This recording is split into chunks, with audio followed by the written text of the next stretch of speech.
Loin d'être un champ dunaire, encore moins un espace vert. Il s'agit là plutôt des cimetières musulmans de la commune urbaine de Filengue sur la route de Chikal, ayant suscité cette forte mobilisation. Cette importante opération de salubrité a été possible grâce à l'appui financier de l'Agence française de développement AFD à travers le projet Redressement Tillabéri mis en œuvre par la haute autorité à la consolidation de la paix. Un travail communautaire salué par le maire de la commune urbaine de Filengue.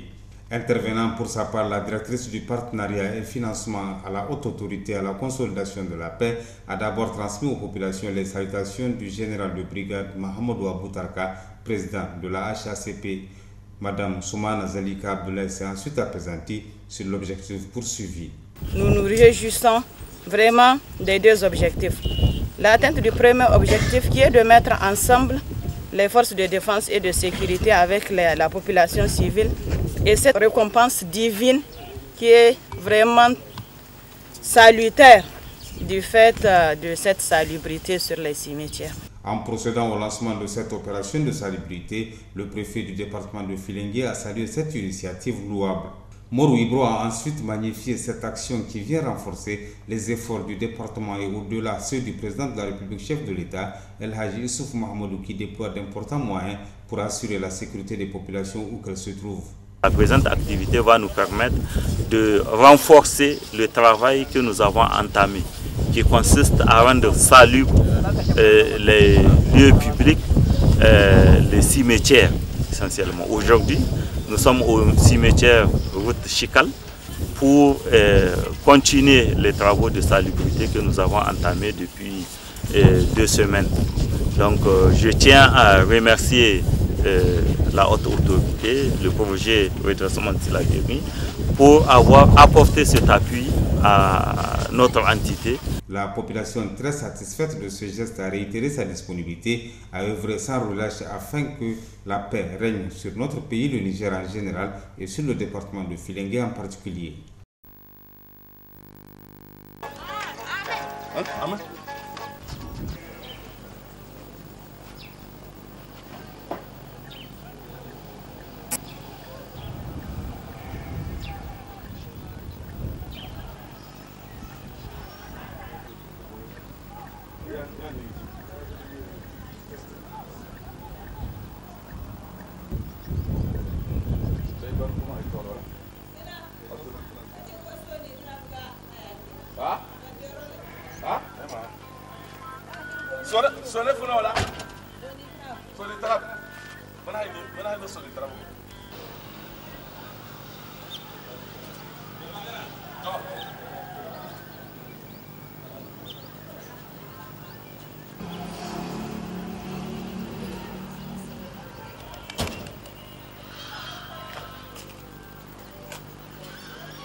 wannan kira dan mu yi wannan aiki na lada don ka akwai wannan fada ta shugaban da aka karkashin shugaban kasa HACT mun jima muna aiki da su na gaba nan gama tun shekarun baya Allah ya samu da'irar hilin ya mun samu sa'a kun banan sun komo da karhi muna aiki da su ka don shine yau suka ce muna ya kamata a yi wannan aiki don ka mun ka ga lalle ya cancanci a yi shi nan na kushe yi ko mu nome kushe mu ko aiki ne mai lada don ka ina gaba da bata lokaci ba za ni bari ɗauki magana shugaba abugan nan sa'an nan prefe ya buɗe wannan aiki sai in ce wannan proje bari muna ji shiga mishi ko yana kama mu kwarai ko muna aiki da shi da'irar hilinge mun gode musu Allah uban ya saka musu da alheri na gode.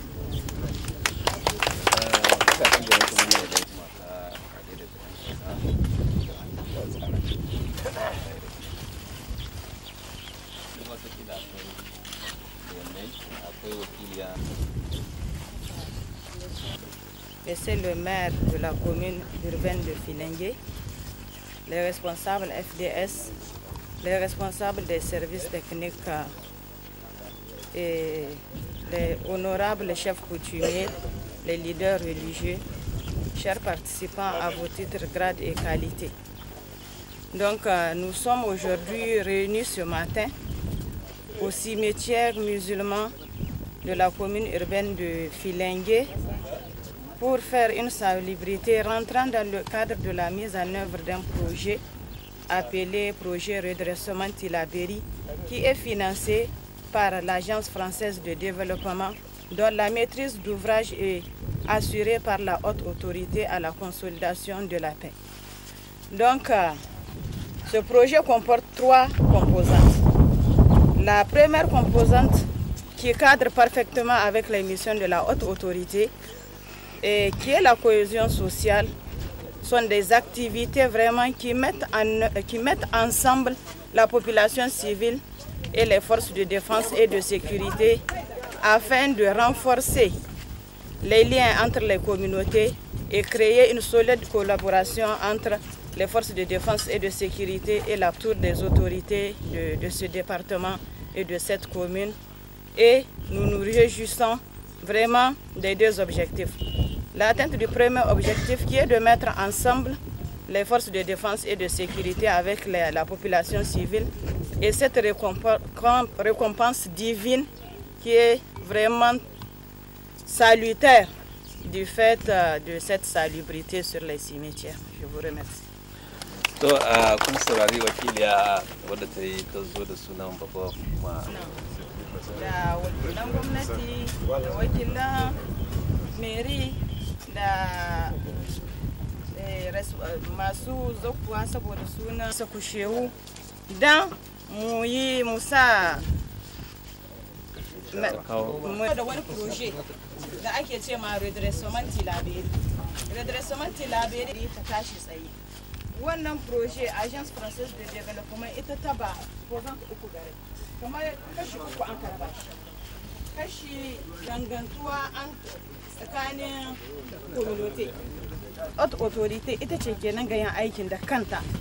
Don kadirkin haute autorité su ne ke ta suna zuwa bisa national. Su ne an ka ba wannan aiki an ka ce shi. Muka ce objectif ki mu biyu ne yau da sani. Na warin objectif ya cika inda muna son mu sa sojawa da samu lada tun da kowa ya san da addinance share kushewu tana da lada kwarai. Na Allah ubangiji kungiya ta kawo wanda aiki ne kuma za a shimfidawa a cikin da'ira Filengue. Sabilin haka muna ƙara kira da babban murya mutane su hito da ba kullum da ake samu irin wanga ba a zo a samu aikin na ɗibi hili da yawa tunda akwai ɗanyi a kwanta ba zai jin daɗin kawo ma taimako ba. Sabilin haka mu zo mu nuna mun shi daɗin wannan abun samun kamar yadda ni bayani ɗazu alafal ni ce muku alfarma wannan rana ta samun incin kai na ƙasa mun tsara shagulgula da dama. To bayan dashen itace da muka yi yanzu mun zo wajen sabga ta biyu shine shara muna yin shara na gari kuma hal yau muna yin shara na makabarcin ne. Cikin wannan kowa san dai aiki na shara aiki ne na tsafta, aiki ne wanda da muhimmanci ga gare mu, ga muhallinmu da sauransu. To cikin wannan aiki na sharan makabarcin ne aiki ne wanda shekara duka ana yin shi. Da lokacin damana ya gabato juma'a duka ana tuna ma mutane kowa ya yi kokari a zo a nome inda aka gama makabarcin ne sun faɗi a sake liƙewa, saboda abu ne da aka umarce mu da shi sai aka ci gaba da yi ne. To muna cikin wannan aikin sai muka samu tallafin wannan kungiya da ta HACP, da kungiya ce wadda a ƙarƙashin fada shugaban ƙasa Alhaji Isu Muhammadu. Wannan kungiya dama na aiki cikin da'irar Filinge. Da wannan karin da mai musu bayani sai sun kace suna iya ka tallafi bisa ga irin wannan aiki da ake. Sai kuma suka kawo wannan tallafin, mun yi murna sosai da wannan goyon baya da suka kawo bisa ga aikin da dama jama'a suna yin shi ko da yaushe. Kenan daidai ne Bahaushe ce faɗuwa ta zo daidai da zama. Aiki ne wanda mun samu wannan tallafi za mu yin shi kuma za mu ci gaba da yin shi don unhwanin kanmu da kanmu. Ba a yi jiran har proje shi zo ba, amma proje ya ka ƙarin ƙarfi bisa ga yin shi. Tallafin da wannan proje ya ka da aka ce ma redressement de la Berry a turance shine na ba da dama cikin wannan aiki na shara mu sa gaba ɗaya jami'an tsaro da matasa da dukkan mutane na gari gaba ɗaya sun taho su yi wannan aiki saboda unhwanin kanmu da kanmu kamar yadda nace, kuma saboda ƙara danƙon zumunci tsakanin matasa da jami'an tsaro. Wannan mun yi godiya sosai da wannan tallafi da an kaka, kuma tallafin ya yi daidai da huɗubar da malamai suka yi kowane lokaci, suna ba da kokari sosai bisa ga yi muna huɗubar cewa mu kula da makabartai saboda makoman mu ce mu duka duk ƙarshen ta da ya canza mu. Don suna yi muna wannan huɗuba kuma mutane su a karɓo wannan huɗuba yadda ya kamata. Na gode sosai da ganin cewa wannan proje ya kawo mana wannan tallafi da yau zai ba mu damar mu yi ci gaba da yin wanga aiki na shara. Nake cewa za mu soma wannan aiki tare da karfin gwiwa wannan proje redressement de la Berry. Abin da ya yi saura ina so in ƙara jan hankalin mutanen garin saboda mu ci gaba kamar yadda mun ka saba. In mun ka samu mun ka nome nan mun ka share wagga makabarta ta hanyar shikal, kuma sai mu koma waccan makabarta ta hanyar abal, ita ma kamar yadda muka yi nan can ma mu yi haka nan. Allah ya ba mu sa'a, Allah ya sa duk mutane su kawo goyon baya bisa ga wannan. Azza wa salam, Allah ya ba mu lada. Monsieur le maire de la commune urbaine de Filengue, monsieur le maire de la commune rurale de Chikal, monsieur le représentant du chef de canton du Coffret, madame la responsable du partenariat au titre de la haute autorité à la consolidation de la paix, monsieur les responsables des forces de défense et de sécurité, monsieur les directeurs départementaux et chefs de services techniques, population de Filengue, merci beaucoup d'être venu à cette manifestation. Merci beaucoup d'avoir répondu à notre invitation. Cette cérémonie est organisée pour nous dans le cadre de la célébration de la journée du 3 août, qui est la journée de l'indépendance. À l'occasion de cette journée de si haute importance pour nous, nous avons prévu un certain nombre d'activités en plus de la plantation d'arbres. Cette activité-là, qui consiste à faire de l'assainissement, à faire de la salubrité, est une activité que nous avons prévue dans le cadre de la journée. Et cette activité a reçu l'appui du projet redressement de la Berry. Le projet redressement de la Berry, à travers donc, le volet renforcement de la cohésion sociale, appuie la commune urbaine de Filengue depuis un certain nombre de mois avec un certain nombre d'activités. Donc la présente activité va nous permettre de renforcer le travail que nous avons entamé, qui consiste à rendre salubres les lieux publics les cimetières essentiellement. Aujourd'hui, nous sommes au cimetière route Chikal pour continuer les travaux de salubrité que nous avons entamés depuis 2 semaines. Donc je tiens à remercier la haute autorité, le projet redressement de Tilaberi, pour avoir apporté cet appui à notre entité, pour avoir songé à nous aider à faire ce que nous avons déjà commencé à faire. Et je rassure le projet que cet appui est d'une importance capitale pour nous parce qu'il contribue vraiment à rendre salubre, comme je dis, la ville, mais aussi à rendre salubre les lieux où résident nos morts, les lieux qui sont censés accueillir tous les musulmans, en tout cas, à la fin de leur vie. Donc vraiment, c'est tous nos remerciements ici. Je voudrais, après ces remerciements, lancer officiellement donc, les travaux de salubrité donc, pour la séance d'aujourd'hui. Je vous remercie beaucoup. C'est bon?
Merci.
Vamos, Dani.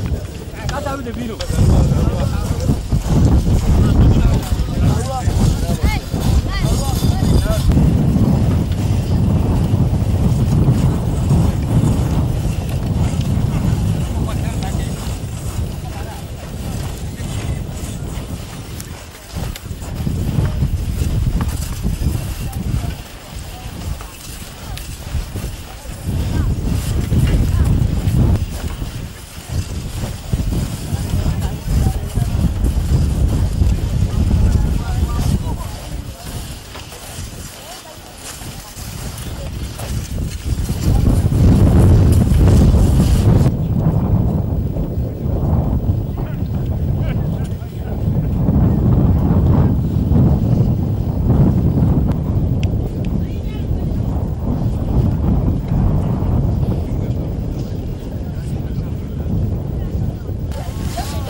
Malam kai nan ka zuba.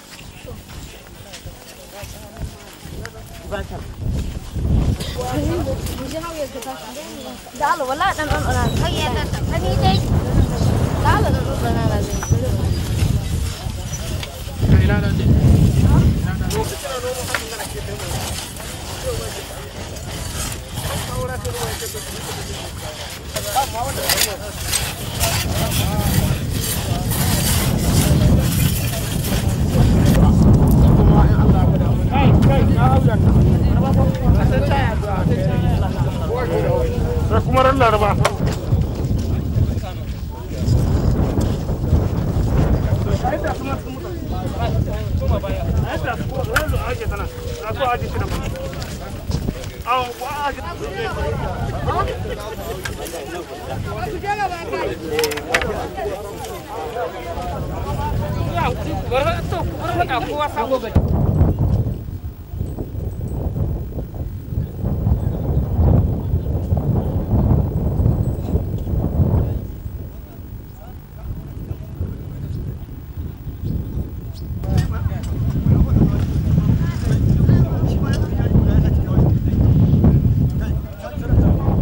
آمين يا ربي. من بعد ما جاءتهم آمين.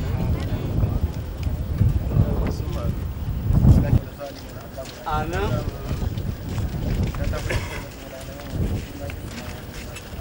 آمين.